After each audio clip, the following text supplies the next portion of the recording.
Sa déprime avait commencé le jour où il a plu sur Évian. Plu sur le lac, le golfe, la promenade qui longe l'eau grise aux heures balayées par un vent froid.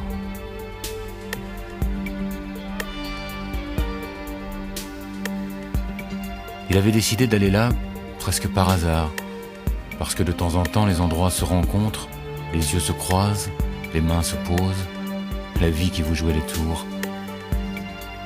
Camille était restée à Paris, heureuse ou faisant semblant de l'être. Elle se voulait seule, le souhaitait loin. Sa chambre à Évian donnait sur le lac. Il se sentait d'humeur à écrire, ne rien faire d'autre qu'écrire. L'avait fait pendant les 3 premiers jours, avait renoncé quand le temps sur les Alpes avait changé. Dans un des longs couloirs de l'hôtel, il avait aperçu Laura. Il ne savait pas encore qu'elle s'appelait Laura, qu'elle tiendrait dans peu de temps sa vie entre ses bras, ferait de sa déprime un début de bonheur auquel depuis longtemps il n'était plus habitué. Elle aussi avait choisi Évian, fuyait Paris et ses contraintes, un mari, un amant qui la rendait morose quand elle y pensait, l'ennui au quotidien. Elle avait hésité longtemps, s'était dit que la mer et les îles c'était bon pour les autres, choisi les bords du lac Léman. Raphaël ne faisait pas partie de ses projets, mais les projets étaient une chose, la réalité tout autre. Elle allait bientôt être confrontée à cette dernière.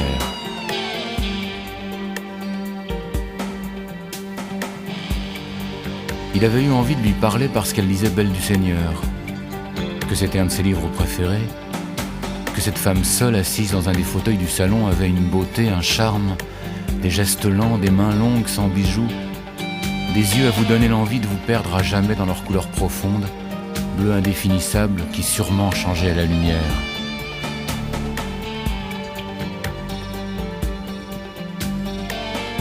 Il s'était senti séduit, attiré, charmé.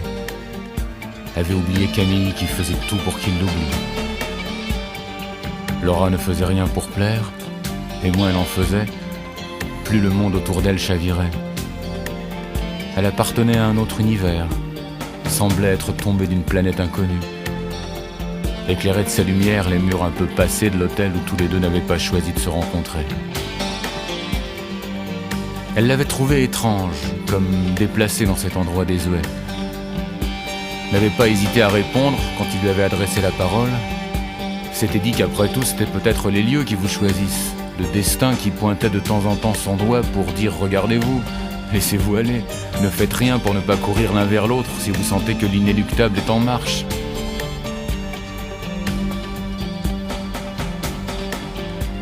Ils n'avaient pas encore parlé d'eux, ne faisaient référence qu'aux bouquins qu'ils aimaient, se disaient qu'au fond ils avaient le temps, tout le temps. Camille n'avait pas téléphoné. Raphaël ne s'en étonnait pas. C'était le contraire qui l'aurait surpris. Désagréablement surpris.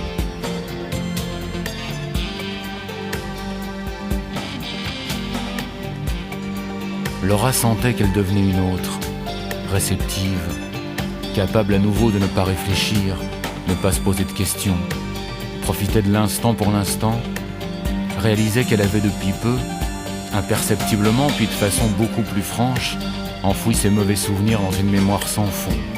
Évian, qui aurait pu lui dire? Elle en aurait souri, haussé les épaules, n'y aurait jamais cru.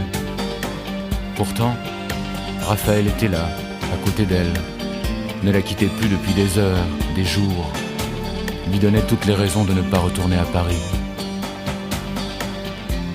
Lui aussi avait changé.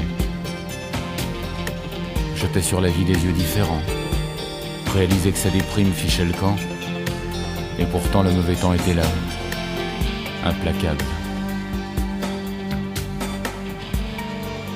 Elle est rentrée sans lui, étonnée d'être aussi amoureuse qu'à 15 ans, laissant derrière elle une parenthèse ouverte, souhaitant que ne lui vienne pas l'idée de la refermer à jamais.